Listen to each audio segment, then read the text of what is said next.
नमस्कार बच्चों, पिछले इस पाठ्य पुस्तक में फिर से एक बार आपका स्वागत है। आज हम पिछले इस पाठ्य पुस्तक से पाठ क्रमांक 21 पढ़ने जा रहे, जिसका शीर्षक है गुरु की सीख। गुरु की सीख इस पाठ का यह सेशन क्रमांक पहला है। ये जो पाठ है, इस पाठ में गुरु और शिष्य इनका संबंध किस प्रकार से होना चाहिए, गुरु के द्वारा दिए गए आदेशों का शिष्यों को किस प्रकार से पालन करना चाहिए, इसका वर्णन इस पाठ में किया गया है। ये एक छोटी सी कहानी है और इस कहानी को हम पाठ्य पुस्तक के द्वारा पढ़ेंगे। चलिए सब लोग जल्दी से पाठ्य पुस्तक निकालेंगे। पाठ क्रमांक 21 गुरु की सीख। सिर्फ पढ़ने के लिए यह कहानी आपके पाठ्य पुस्तक में रखा गया है। यह जो पाठ है, इस पर आपको प्रश्न उत्तर नहीं पूछे जा सकते हैं। अगर आप चाहें तो विकल्प सहित प्रश्नोत्तर को इसके लिए आप कर सकते हैं। एक दिन गुरुजी अपने शिष्यों को जड़ी बूटियों की जानकारी देने के लिए किसी जंगल में लेकर जा रहे थे। रास्ते में आवारा कुत्ते भौंकते हुए उनके पीछे आ गए। गुरु और उनका एक शिष्य उनकी ओर ध्यान न देकर चुपचाप अपनी राह पर चलते रहे, पर उनके अन्य शिष्य वहीं रुक गए। वे पत्थर मारकर उन आवारा कुत्तों को भगाने लगे।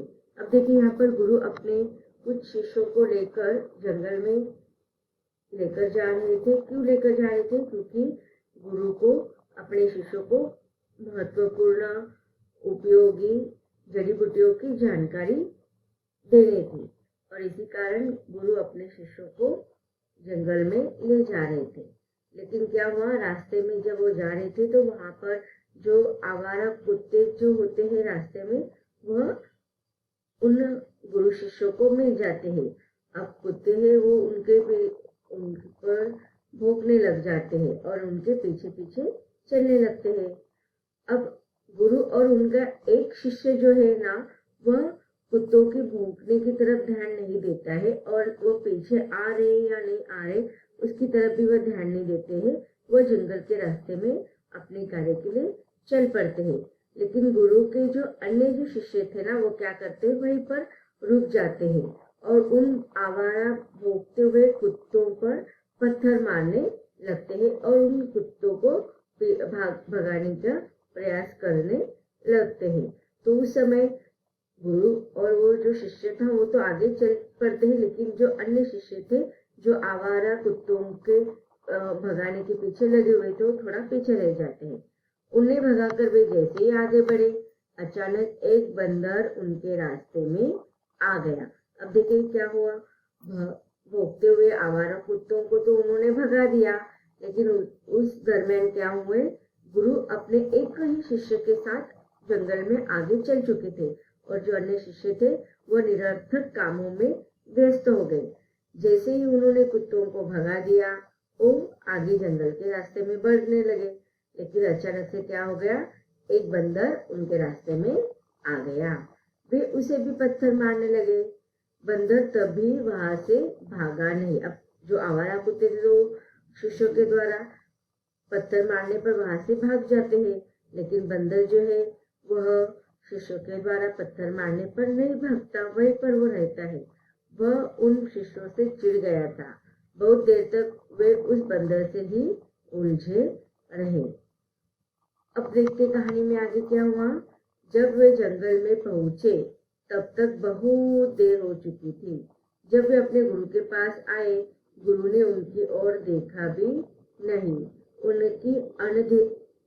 उनकी अनदेखी करते हुए गुरु ने अपने साथ आए शिष्य से कहा, वत्स, शाम होने वाली है, जंगल में अब रुकना ठीक नहीं है, हमें यहाँ से अब शीघ्र जाना होगा। यह सुनकर अन्य शिष्य हैरान रह गए। जड़ी बूटियों के बारे में तो गुरुजी ने कुछ बताया ही नहीं था। अब देखिए यहाँ पर क्या हुआ, कहानी आपको समझ में आ रही है, थोड़ा थोड़ा समझ में आया होगा, लेकिन गुरु ने अन्य शिष्यों के साथ इस प्रकार का व्यवहार क्यों किया, वह अब हम समझते हैं। अब देखिए गुरुजी ने क्या कहा था अपने शिष्यों को कि उन्हें कहाँ पर जाना है, जंगल में जाना है। और जंगल में वो किस कार्य के लिए जाने वाले थे कि जड़ी बूटियों की जानकारी प्राप्त करने के लिए। अब गुरु ने उनको क्या आज्ञा दी थी कि हमें हमारे आश्रम से निकलकर सीधा कहाँ पर जाना चाहिए? हमें जंगल में गुरु के पीछे जाना चाहिए। यह शिष्यों का काम था कि गुरु के आज्ञा का पालन उन्हें करना था, उन्हें गुरु के पीछे ही चलते रहना चाहिए था। लेकिन क्या हुआ, रास्ते में आवारा भोगते हुए कुत्ते मिले तो उन्होंने केवल मात्र एक ही शिष्य ने उनके आज्ञा का पालन किया था, वही केवल मात्र जंगल में गुरु के साथ चला जाता है। और बाकी के जो अन्य छात्र थे, अन्य जो शिष्य थे, उन्होंने क्या किया, रास्ते में जो आवारा भोगते हुए कुत्ते मिले या फिर बंदर मिले, उनके रुकावटों में वो उलझ गए, उनको मारने में, उनको भगाने में, वहीं पर उन्होंने अपना समय बर्बाद कर दिया। अब देखिए, वैसे ही हमारा होता है कि हमें भी हमारे गुरु एक विशिष्ट उद्देश्य तक पहुंचने के लिए कहते हैं और उसके लिए हमें रास्ता भी दिखाते हैं। यहाँ तक कि वह गुरु जो होते हैं वह अपने शिष्यों का हाथ पकड़कर अपने उद्देश्य तक पहुंचाने में सहायता भी करते हैं। लेकिन शिष्य जो होते हैं ना, वो क्या करते हैं, ये अन्य शिष्य के समान थोड़े क्या होते हैं, आलसी होते हैं। अपने गुरु के पूरी बात को वो नहीं सुनते हैं। वह क्या करते हैं, बिना मतलब के बातों में अपना समय बर्बाद करते हैं और छोटे छोटे उलझनों में, रुकावटों में लग जाते हैं। और इसी कारण छोटे छोटे उलझन, छोटे छोटे इस रुकावटों की तरफ वो ज्यादा ध्यान देते हैं, ज्यादा उसके बारे में सोचते हैं और जो मूल उद्देश्य होता है ना, उसकी तरफ वो ध्यान नहीं देते हैं। और इसी कारण गुरु के आज्ञा का पालन न करने वाले शिष्यों का इसी प्रकार से हर्षण होता है, जो इस कहानी के अन्य शिष्यों का हुआ है। लेकिन एक जो शिष्य था गुरु का, वह गुरु के साथ, अब उसने भी तो भोगते हुए आवारे कुत्तों को देखा था, लेकिन उसने क्या किया, अपने गुरु के आज्ञा का पालन किया। गुरु जी ने क्या कहा था, हमें जंगल में जाना है जड़ी बूटियों की जानकारी प्राप्त करने के लिए, तो वह अपने गुरु जी के साथ चलते रहे।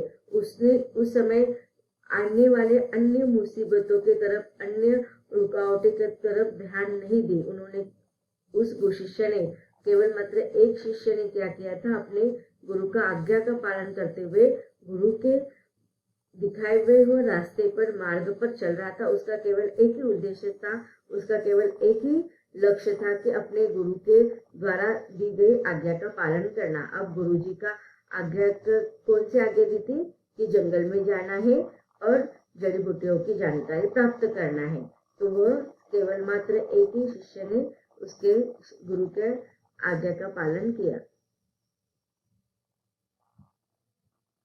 अब अन्य शिष्य जो थे वह जंगल में गुरु के पीछे जाने के बजाय वह क्या कर रहे थे, रास्ते में आए हुए बिना मतलब के रुकावटों की तरफ ध्यान दे रहे थे। इसी कारण उन्हें जंगल में पहुंचते हुए देर हो गई।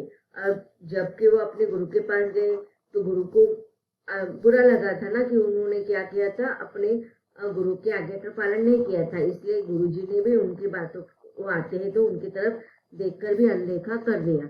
और वो केवल एक जो शिष्य आया था उसे कहा कि वत्स, अभी अब शाम होने वाली है, अब यहाँ पर रुकना उचित बात नहीं है, तो अब हमें शीघ्र ही जाना चाहिए हमारे आश्रम में। यह सुनकर अन्य जो शिष्य थे वो थोड़े आश्चर्यचकित हो जाते हैं, हैरान हो जाते हैं और वो अपने गुरु से ही कहने लगते हैं कि जड़ी बूटियों के बारे में तो गुरु जी ने कुछ बताया नहीं। उन शिष्यों ने विनम्र भाव से गुरु से कहा, गुरु जी, आप तो हमें जंगल में जड़ी बूटियों की जानकारी देने के लिए लाए थे, पर आप तो बिना जानकारी दिए ही जाने की बात कर रहे हैं। गुरु ने कठोरता से कहा, बच्चों, तुम सही कह रहे हो, पर तुम अभी इस योग्य नहीं हो। गुरु की बात को वे समझ नहीं सके। शिष्यों ने पुनः याचना भरे स्वर में कहा, गुरु जी, आप हमसे नाराज क्यों हो? हमारा दोष क्या है? शिष्यों को समझाते हुए गुरु ने कहा, बच्चों, यदि तुम समय पर जंगल में आ जाते तो संभवतः मैं तुम्हें जड़ी बूटियों की आवश्यक जानकारी अवश्य देता, पर तुमने तो अपना सारा समय रास्ते में व्यर्थ की बातों में उलझने में गवा दिया। शिष्यों को अपनी गलती का एहसास हो गया था। वे खाली, अब देखिए, गुरुजी उनसे नाराज अवश्य थे, लेकिन फिर भी वह उन्हें समझाते हैं। क्या समझाते हैं? थोड़ा कठोरता से वो बात करते हैं। अब अन्य शिष्य विनम्रता के साथ अपने गुरु से विनती करते हैं कि आपने हमें जड़ी बूटियों की जानकारी नहीं दी। तब थोड़ा कठोरता के साथ व्यवहार करते हुए गुरुजी कहते हैं कि अब तुम इस योग्य नहीं है। क्यों गुरुजी ने ऐसे अपने शिष्य से कहा?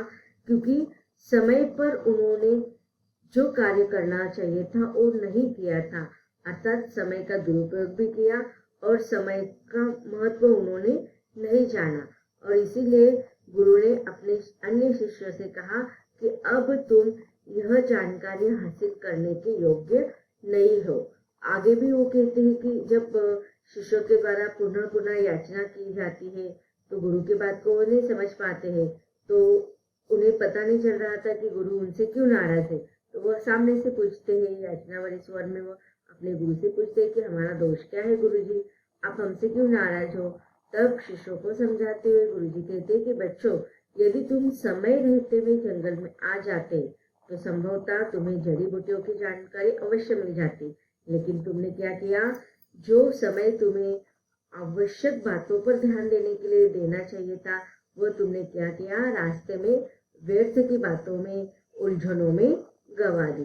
तो बच्चों, हमारे साथ भी ऐसा ही होता है। हमें जो समय पढ़ाई में आवश्यक जानकारी प्राप्त करने में देने चाहिए, वो हम क्या करते? निरर्थक बातों में, निरर्थक झगड़े में, निरर्थक उलझनों में लगा देते हैं। अब कक्षा में भी देखो, बहुत सारे बच्चे क्या करते हैं, शिक्षक जब पढ़ाते हैं तो उस समय वो ध्यान देते हैं और उन्हें जो समझ में नहीं आ रहा है वो तुरंत पूछते हैं। लेकिन कुछ विद्यार्थी होते हैं वो उसका ध्यान टीचर की तरफ, शिक्षक की तरफ नहीं होता है। वो क्या करते हैं, जब शिक्षक समझाते हैं तो उनका ध्यान किसी और चीजों में लगा होता है, तो वो व्यर्थ की बातों की तरफ ध्यान देते हैं, तो व्यर्थ की बातों में अपना समय गवा देते हैं और उलझन में भी अपना समय गवा देते हैं। तो वैसे ही यहाँ पर गुरुजी अपने शिष्यों को समझा रहे हैं कि तुमने अपना सारा समय रास्ते में व्यर्थ कर दिया, बल्कि तुम्हें वो समय जंगल में आने में करना चाहिए था। शिष्यों को अपनी गलती का एहसास हो गया था। वे खाली हाथ मुंह लटकाए कुटिया में वापस आकर अपनी गलती पर पश्चाताप करने लगे, जबकि वह शिष्य जो रास्ते में न रुककर गुरु के साथ ही रहा था, अपने साथ कई उपयोगी जड़ी बूटियों जंगल से एकत्रित कर ले आया था। तो देखिए, जिस शिष्य ने गुरु के आज्ञा का पालन किया, समय का सही उपयोग किया, अनुचित नहीं है, समय का सही उपयोग किया, उसे गुरु के द्वारा जो जानकारी देनी चाहिए थी वह मिल गई। साथ ही उसने क्या किया था, उपयोगी जड़ी बूटियों को एकत्रित करके भी वो लाया था, अर्थात गुरु का आज्ञा का पालन उसने किए थे। तो गुरु के द्वारा जो सीख थी वह बहुत सारे शिष्य थे, लेकिन उसमें से एक ही शिष्य ने गुरु के उस शिक्षा को समझा, गुरु की आज्ञा का पालन किया, लेकिन गुरु के द्वारा जो सीख अन्य शिष्यों को मिली थी वह उनको समझ में आ गई थी। तो बच्चों, इस छोटी सी कहानी में गुरु के द्वारा शिष्यों को जो सीख दी गई है उसका पालन आप लोगों को भी अवश्य रूप से करना चाहिए कि हमें उचित समय पर समय का सदुपयोग करना चाहिए, समय का अनुचित उपयोग हमें नहीं करना चाहिए। और गुरु के द्वारा जो शिष्यों को सीख दी गई है वो गुरु ने बहुत ही प्यार से बच्चों को, शिष्यों को समझाया था, और इसीलिए उन्हें अपनी गलती का एहसास भी हो जाता है और वो पश्चाताप भी करते हैं, प्रायश्चित भी कर लेना चाहते हैं। यह पाठ यहीं पर समाप्त होता है। धन्यवाद।